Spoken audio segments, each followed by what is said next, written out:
안녕하세요, 하시바입니다. 자, 오늘도 할타님과 함께 유익한 시간 가져보겠습니다. 할타님 반갑습니다. 반갑습니다. 예. 오늘 그동안 저희 유튜브에 질문을 많이 남겨주셔가지고 좀 간단하게 답변 드릴 수 있는 건 드렸지만 심도 있는 질문들 그리고 상세하게 답변해야 될 내용들 정리해서 촬영하는 시간 가져볼 거고요. 그 내용들 할타님하고 하나씩 핥아보면서 알려드리도록 하겠습니다. 네, 그럼 순서대로 가장 최근에 들어온 질문부터 시작해보도록 하겠습니다. 할타님, 새로운 채널의 번창을 기원해요. 저도 질문 하나 드리고자 합니다. 개인적으로 느끼기에는 요즘 양극화가 계속되고 있는데 언제까지 이런 장세가 이어질 거라고 생각하시나요? 신축은 투자금이 너무 많이 들어가고 어중간한 분양권은 손이 안 가고 구축은 안 오를 것 같고 여러모로 판단이 어려우시기네요. 할타님의 통찰 있는 고견 부탁드립니다. 감사합니다. 라고 질문 남겨주셨습니다. 이분이 말씀하는 양극화가 입지에 대한 양극화도 있죠. 네. 좋은 입지와 그렇지 않은 입지에 대한 양극화, 신축과 구축에 대한 양극화, 그리고 분양권과 기존 아파트에 대한 양극화, 이런 여러 가지를 말씀해 주셨는데 입지에 대한 양극화는 이거는 뭐 계속 이어집니다. 과거에도 그렇고 앞으로도 그렇고 입지가 좋은 데는 더 치고 올라가고 입지가 안 좋은 데는 아무리 상승장이라도 그렇게 많이 안 오르거든요. 그거는 뭐 역사적으로 막 그렇게 증명이 돼 있고 신축, 분양권 이런 것도 부동산이 침체기에 있다가 다시 회복하는 과정에서 먼저 움직이는 게 전세가 먼저 움직이거든요. 전세가 먼저 치고 올라가면서 전세가 먼저 움직이고 그 다음에 움직이는 게 분양권이 움직입니다. 분양권 거래가 또 되면서 분양권이 활성화되면서 움직이고 그 다음에 신축이 움직이고 마지막에 이제 구축이 움직이고 오피스텔, 생수 뭐 이런 거 오만 것 때만 다 움직이면서 상승장이 마무리되는 그런 형태가 되는데 그렇게 이제 시장 형성됩니다. 이거는 뭐 제 내피셜이 아니고 네. 과거 역사적으로 항상 그렇게 반복된다. 자, 결론을 말씀드리면 입지에 대한 양극화는 영원하다. 제가 입지를 강조하는 게 그겁니다. 입지 좋은 데를 사야지 상승장 때 더 많은 수익을 볼 수 있고 하락장 때 어느 정도 방어도 할 수 있고 가격이 빠졌다가 다시 상승장이 오면서 다시 시장이 회복하면서 입지가 좋은 데일수록 빨리 회복을 하거든요. 그렇습니다. 그래서 항상 입지를 중요하게 봐라. 계속 분양권만 뭐 잘 되는데 뭐 신축 아파트, 구축 아파트는 안 움직이는데 이거는 뭐 어떻게 되는 거냐? 계속 양극화가 될 거냐? 이거는 역사적으로 보면 분양권 먼저 움직인다. 그리고 나서 신축, 구축 이렇게 움직이게 돼 있다. 그렇게 말씀을 드립니다. 아, 네. 상세한 답변 감사드립니다. 예. 이게 참 저도 입지가 중요한 거는 알겠는데 예, 이게 그렇더라고요. 입지 좋은 데는 이미 비싸서. 그렇습니다. 네. 그래서 제가 항상 얘기하는 게 네. 입지 좋은 구석을 움직이기 전에 미리 발굴해서 미리 살아야 된다. 좋아질 곳을. 그렇죠. 쌀 때 사람들이 관심이 좀 덜 할 때 그때 사서 들고 있다가 네. 관심이 생기면 입지 좋은 위주로 치고 올라가니까 그때 수익을 봐야죠. 그때 내가 살려고 하면 이미 많이 올랐기 때문에 맞아요. 넣는 겁니다. 그래서 미리 살아야 됩니다. 예. 그런 거를 미리 알아보실 수 있는 분이 저희 할타님 참고하시기 바랍니다. 하지만 너무 좀 그래 하지 마. 너무 그래 하지 마. 네. 좋은데, 좋아요. 좋은데 너무 그래 하지 마. 예. 알겠습니다. 자, 다음 질문 들어가겠습니다. 할타님, 조합원 명부는 사업 시행인가 때 확정되나요? 아니면 관리 처분인가 때 확정되나요? 미리 감사드립니다. 라고 질문 주셨습니다. 유튜브를 이제 하면서 계속 말씀드리는 건데 재개발은 민간 사업이 아니다. 공익 사업이다. 정부가 주도하는 사업이다. 굉장히 말씀을 많이 드렸거든요. 조합원 명부도 마찬가지입니다. 진정한 조합원이 되는 거는 관리처분 인가가 나야지 그 관리처분 인가서, 관리처분 통지서가 날라오거든요. 그거를 받아야지 네. 진정한 조합원이 되는 겁니다. 이거를 누가 주냐? 조합에서 관리처분 인가를 확정을 지어서 조합원들한테 배포하냐? 아닙니다. 구청에서 관리처분을 확정을 해줘요. 아하. 구청에서 날라오거든요. 네. 구청에서 조합한테 줘요. 관리처분. 조합도 거르지 못한 그거를 구청에서 다 걸러가지고 입주권이 안 나올 수도 있습니다. 그래서 이거는 사업시행 인가가 아니고 관리처분 인가가 나야지 관리처분 통지서를 개개인별로 발급을 해줍니다. 이게 구청에서 나라에서 발급을 해준다. 그렇게 하시면 됩니다. 아, 그러면 관리 처분 인가가 나고 난 예. 입주권은 안전하다고 봐도 되겠네요. 거의 안전하다고 보면 되죠. 뭐 우리가 관리처분 인가 이후에 물건을 거래할 때 통지서를 들고 온나 네. 뭐 그런 경우가 있는데 가끔씩 보면 관리처분 인가가 나서 관리처분 인가 당시에 소유자 이름으로 통지서가 날라오지 않습니까? 네. 근데 이분이 그 입주권을 팔아버렸어. 매매를 하셨네. 매매를 했어. 그러면 통지서랑 지금 들고 있는 분이랑 네. 이름이 다를 수도 있잖아요. 그럴 수 있죠. 다를 수도 있잖아. 그러면 이거를 사는 사람 입장에서 집 명의랑 관리처분 통지서랑 다르냐? 바꿔달라. 그러면 빨리 바꿔달라 하는데 이거는 뭐 조합에서 뭐 이름 뚝딱뚝딱 바꾸는 게 아니기 때문에 나라에서 바꾸는 거기 때문에 안 바뀔 수도 있거든요. 아, 그러면 되게 걱정이 돼. 어, 왜 명의랑 관리처분 통지서 이름이랑 다르냐? 걱정이 되는데 지번만 보면 됩니다. 이 지번에 이 네. 주소의 관리처분 통지서가 정확한지 이름은 안 바뀔 수도 있거든요. 네. 조합이 바꿔줄 수 있는 게 아니니까 안 바뀌어줄 수도 있습니다. 그래서 지번만 정확하게 확인하고 그 지번이랑 이 명의자랑 그것만 확인해서 관리처분이 이 지번의 물건은 관리처분 인가가 확정됐다. 그렇게 확인하면 됩니다. 그래서 관리처분 인가가 난 거는 안전하죠. 통지서가 날라왔기 때문에. 그래서 다른 초기나 사업 시행 인가 단계의 입주권보다 조금 비싸죠.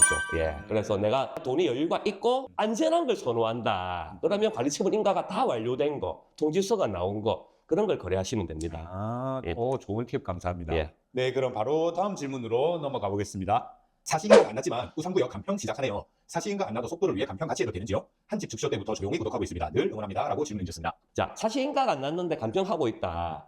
이런 데 많습니다. 몇 군데 보면 예, 많아요. 사실 인가가 나면 바로 간평도 발표하고 하려고 미리 간평하는 데가 많아요. 자, 이것도 마찬가지입니다. 간평도 뭐 흔히 이제 조합에서 사업을 진행하기 때문에 간평도 조합에서 이렇게 한다. 조합에서 감정평가사 그 업체를 선정해서 한다. 보통 그렇게 생각하잖아. 네, 그렇죠. 근데 이것도 아닙니다. 구청에서 간평사를 정해줘요. 예, 그래서 지난 영상에도 공문에 보면 모 구역에 보면은 야 우리 사업 빨리 진행해야 되기 때문에 간평 좀 빨리 해달라. 네. 그거를 구청에 공문을 보냅니다. 예, 그래서 구청 보고 너가 빨리 선정해서 빨리 간평 좀 해달라. 그렇게 조합에서 공문을 보내기도 하거든요. 조합에서 간평을 하는 게 아닙니다. 예, 구청 주도로 구청에서 감정평가사 업체를 2군데 이상 선정해서 네. 복수로 이렇게 하거든요. 그러면 조합이 빨리 하고 싶다고 할 수 있는 게 아니네요. 그러니까 계속 이제 구청을 그렇죠. 구청을 쪼아야지. 예. 그렇구나. 예. 근데 뭐 일 잘하는 조금 열혈 조합장님이나 네. 일 잘하는 이제 조합 같은 경우는 그렇게 쪼기도 하는데 그냥 뭐 세워라 내워라 하는 조합장님은 구청에서 해주겠지, 네. 해주겠지 하면서 뭐 세워라 내워라 합니다. 예. 답변 감사합니다. 자, 다음 질문으로 또 넘어가 보겠습니다. 하여튼 최근에 구역 지정이 많이 되는 것 같은데 이유가 있을까요? 라고 간단하게 질문해 주셨네요. 그렇습니다. 구역 지정이 많이 되는 게 구역이 많으니까 네. 구역 지정이 많이 되겠죠. 거의 당연한 소리인데 그럼 왜 구역이 많냐? 자, 우리가 예전에 몇 년 전에 한참 상승장 불장 때 네. 너도 나도 뭐 재개발 구역이 선정됐다 하면 가격이 너무 뛰니까 그 재개발 구역으로 선정된 그 주민들은 시세 차익을 많이 보지 않습니까? 그렇죠. 반면에 구역으로 선정 안 된 그 인근에 바로 옆인데 우리는 구역 선정이 안 됐어. 네. 내가 재산에 그 이익을 못 보니까 상대적 박탈감이 있잖아요. 그렇죠. 그래서 민원을 많이 넣은 것 같아. 왜 우리는 재개발 안 해주냐?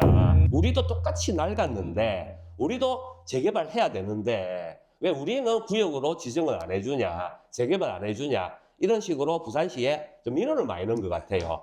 왜냐하면 그때 엄청 핫했거든. 네. 너도 나도 막 구역 지정된 데는 가격이 엄청 시세가 뛰니까 그런 민원들이 많은 것 같아요. 네. 그러니까 부산시에서 좋다. 그러면 너가 금거가 온나. 금거가 오면 우리가 사전에 타당성 심의를 해주겠다. 그게 그래서 사타심의입니다. 그래서 예전에는 사타심의가 없었어요. 네. 부산시에서 그냥 계획으로 중장기 계획으로 구역을 지정해놓고 시기가 되면 재개발 진행하는 거죠. 그런데 주민들은 얼마나 재개발을 원하는지 그리고 뭐 진입로, 접도, 뭐 밀도 이런 거 다 네. 종합적으로 검토해서 재개발이 가능한지 그러니까 사전에 검토를 해주겠다. 네. 그래서 당신들이 먼저 그러면 구역을 정해서 온나. 그렇게 되니까 너도 나도 막 생겼어. 아시죠? 그때 한참 열풍이 부른 거. 예, 제가 기억하기로는 그때 뭐 화가들이 막 그림을 그린다. 그렇죠. 이런 예. 말도 많았던 것 같아요. 그전에는 그런 말이 없었잖아요. 그전에는 그런 말이 없었는데 바뀌고 나서 부산시대에 화가들이 엄청 넘쳐난다. 네. 그런 말들이 많았잖아요. 네. 그래서 그때 구역이 엄청 많이 생겼습니다. 동의서를 막 긋고 네. 사전 타당성 신청하고 그런 구역들이 엄청 많았는데 갑자기 또 식어버렸잖아. 네. 또 확 식어버렸잖아. 그래서 그때 한참 관심 많고 열정적일 때 네. 동의서를 다 긋고 준비가 다 된 구역들은 계속 진행되고 있는 거고 지금 식어가지고 네. 중단된 데도 많습니다. 네. 그래서 결론은 그런 이유 때문에 구역 지정이 많이 됐고 최근에 이제 구역 지정이 많이 생긴 이유가 이렇다. 네. 이걸 말씀드리고 싶고 네. 여기서 또 답변이 끝나는 게 아니고 또 뭘 말씀드리고 싶냐면 그런 식으로 구역이 많습니다. 구역이 많기 때문에 어떤 구역은 빨리 진행될 수도 있고 어떤 구역은 진행하다가 멈출 수도 있고 안 될 수도 있고 그런 경우가 많거든요. 그래서 이 구역이 많을 때일수록 정말 잘 골라야 된다. 내가 투자를 할 때 정말 잘 선별해야 된다. 그냥 싸다. 아, 저기는 무조건 싸다. 그렇기 때문에 좋다 해서 투자를 했는데 진행이 안 될 수도 있고 멈출 수도 있거든요. 네. 그러면 내 그 투자금이 오랫동안 묶일 수가 있어. 맞아요. 그런 리스크가 있기 때문에 하지만 부동산은 이제 최근에 굉장히 하락을 많이 했지만 보통 부동산 투자로 내가 손해를 본다라고 하는 게 금전적인 손해도 물론 있지만 네. 시간적인 손해가 많아. 그러니까 왜냐하면 부동산 자체가 투자하는 자금이 크잖아요. 그렇죠. 주식이야 뭐 10만 원, 100만 원만 있어도 투자할 수 있지만 부동산은 그래도 많은 돈이 들어가기 때문에 이 많은 돈을 내가 여기에 투자를 했는데 한참 동안 수익이 안 난다. 그것도 손실이거든요. 네. 그래서 이런 구역이 많을 때 정말 잘 골라야 된다. 그걸 말씀드리고 싶습니다. 예. 근데 할타님 말씀 제가 예. 듣다 보니까 예. 이게 참 취지는 좋은데 한편으로 그런 생각이 들어요. 이게 시에서 나라에서 예. 약간 면피하려고 예. 민간에 좀 떠넘긴 거 아닌가. 아, 그런 거 많습니다. 조금 약간 예. 그런 의심이 드네요. 예. 뭐 그렇다는 게 아니고 예. 확정이 아니고 그냥 그런 것 같다고. 그렇습니다. 그 말씀이 맞는 게 우리 채널 특성상 정치적인 성향이 전혀 없거든요. 정치적인 성향 전혀 없고 정치적 성향을 떠나서 무조건 잘못된 거는 까야 됩니다. 정부의 그 정책이나 이런 거를 까야 됩니다. 그래서 제가 비판적인 이제 정부 정책이 잘못됐다 이걸 가감없이 얘기를 하거든요. 뭐 최근에 뭐 통합심의 이런 것도 했지 않습니까? 네, 네. 항상 정책은 또 서울 중심이니까 맞아요. 서울에 이제 공급이 부족하다. 그래서 집값이 오른다 하니까 정부에서 또 부랴부랴 내놓은 정책이 사실관처 통합심의해주겠다. 이런 것도 시행을 하잖아요. 이것도 어떻게 보면 면피용입니다. 사실관처가 성격상 통합으로 할 수가 없거든요. 특히 네. 재개발은 네. 재건축은 모르겠는데 재개발은 사실화 관철을 통합으로 한꺼번에 할 수가 없어요. 이것도 면피용이지. 우리가 통합하라고 했잖아. 근데 왜 너가 빨리 못해? 우리는 빨리 공급하라고 제도도 이렇게 개선해줬는데 왜 너가 이렇게 빨리 못하냐? 이것도 어떻게 보면 면피용일 수 있습니다. 말씀 잘 해주셨는데 네. 그런 게 많아요. 그럼 우리가 그러니까 탁상행정이라는 용어가 왜 나왔겠습니까? 그렇습니다. 아, 네. 본의 아니게 폐부를 찌르는 질문을 해보는데. 예. 아, 예. 아무튼 상세한 답변 감사드리고 예. 바로 다음 질문 넘어가겠습니다.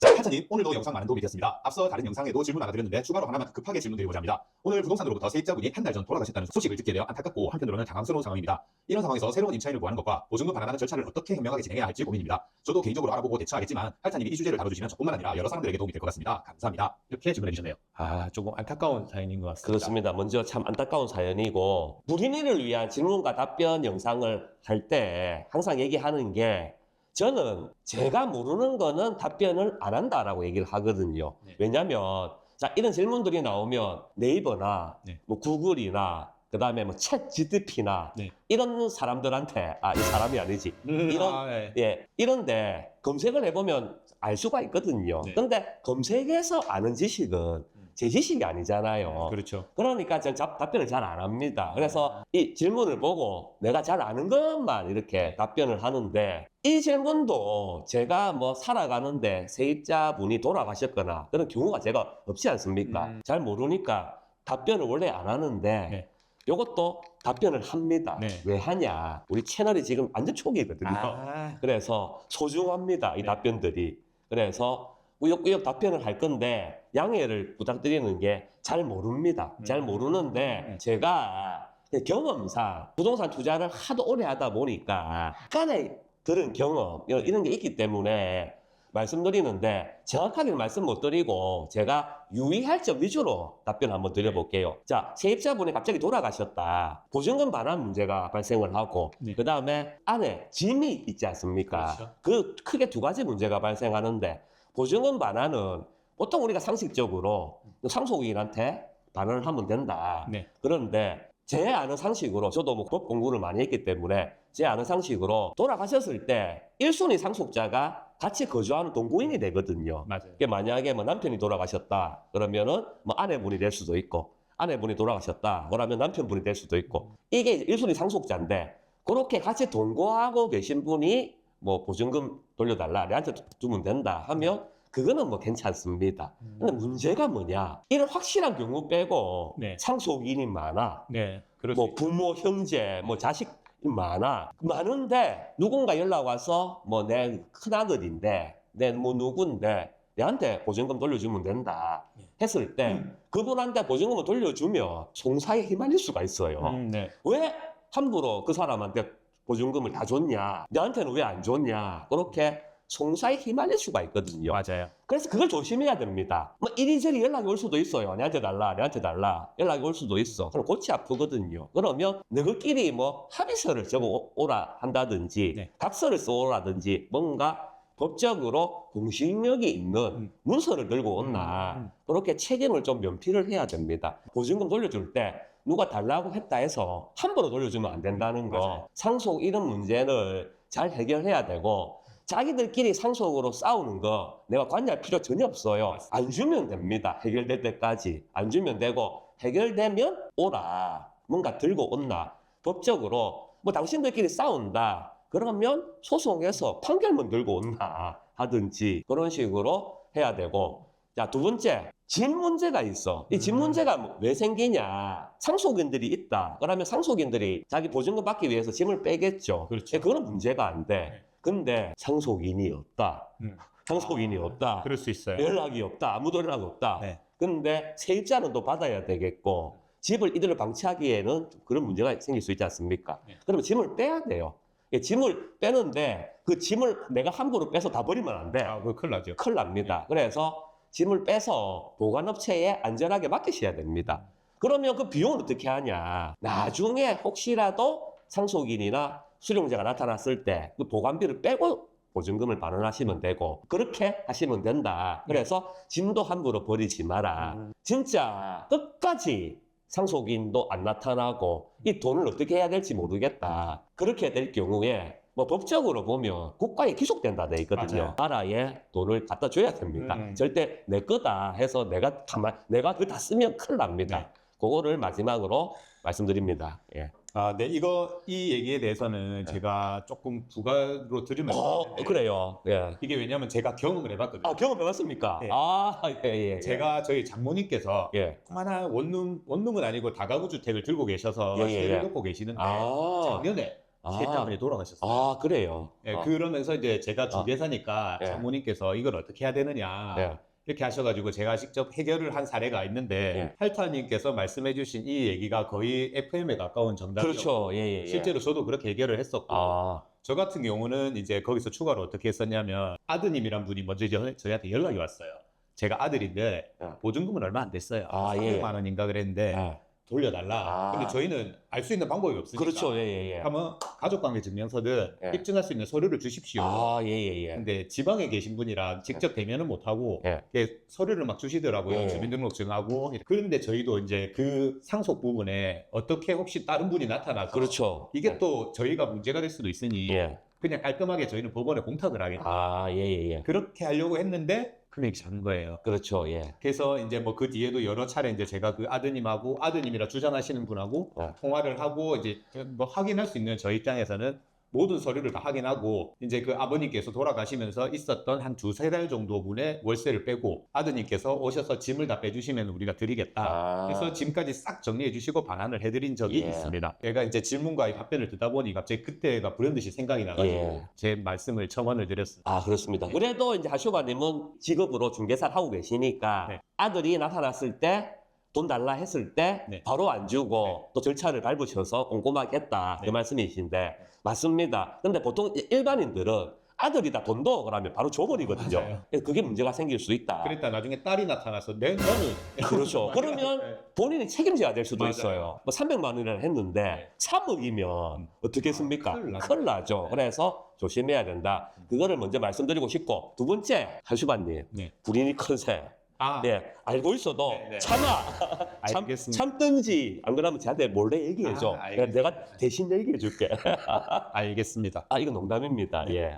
저희 채널은 좀 농담이 많아요. 네, 이해해 주시기 바랍니다. 예, 네, 뭐 그런 일이 있었습니다. 그렇습니다. 네, 예, 그리고 마지막 질문으로 넘어가겠습니다. 예. 하타님 정말 팬입니다. 다음, 구역 대 신평소, 구역 대 신축 예. 어떻게 보십니까? 평지와 예. 신축의 차이가 있는 겁니다. 그렇습니다. 뭐 평지가 중요하냐, 안 그러면 신축이 중요하냐, 이거죠 사실. 네. 자, 이건데 제가 영상에 보시면 얘기했지만 5종 세트가 중요하다. 구역 대 신초가 중요하고 평지는 플러스다. 네. 그 얘기를 많이 했지 않습니까? 뭐 그겁니다, 답변이. 평지보다는 신축이 더 중요합니다. 평지다. 물론 좋죠. 네. 그러니까 이거는 보너스로 시세가 추가로 올라간다 싶고, 제가 이걸 왜 말씀드리겠습니까? 뭐 이것도 제가 우기는 게 아닙니다. 과거 네. 데이터들이 싹 나와 있어요. 저는 과거에 몇십 년 전부터 모든 아파트의 그 상생 관계와 네. 그런 데이터들을 공부를 엄청 많이 한 사람이거든요. AI네요. 저는 실전도 뛰고 투자도 하고 경험도 하고 조합에서 일도 해보고 모든 경험을 다 했지만 부가적으로 데이터도 그런 숫자도 공부를 굉장히 많이 합니다. 네. 그런 데이터가 다 있어. 내가 왜 이걸 확신하냐. 자, 똑같은 입지인데 한쪽은 평지야. 네. 평지인데 구축이야. 한쪽은 이제 분양권 신축이야. 근데 고바이야. 네. 어느 게 비쌉니까? 데이터로 다 나와 있어요. 네. 구축보다 신축이 고바이라도 훨씬 비쌉니다. 안 그렇습니까? 근데 신축인데 평지다. 네. 그럼 더 좋죠. 끝났죠? 예, 그러니까 그걸 보너스다. 그거를 말씀드립니다. 예. 자, 이것으로 오늘 날짜까지 저희 영상에 달려있던 질문들 댓글 중에 조금 상세하게 전달해드려야 될 내용들 살펴봤습니다. 팔타님께서 뭐 전달해주신 내용이 이렇게 뭐 마음에 드셨는지 모르겠지만 최선을 다해서 저희가 질문에 대한 답변을 준비하고 이후로도 다양한 질문들 주시면은 저희가 조금 더 디테일하고 세세한 얘기들 재밌게 전달해드리도록 하겠습니다. 자, 지금까지 차슈바 팔타였습니다. 감사합니다.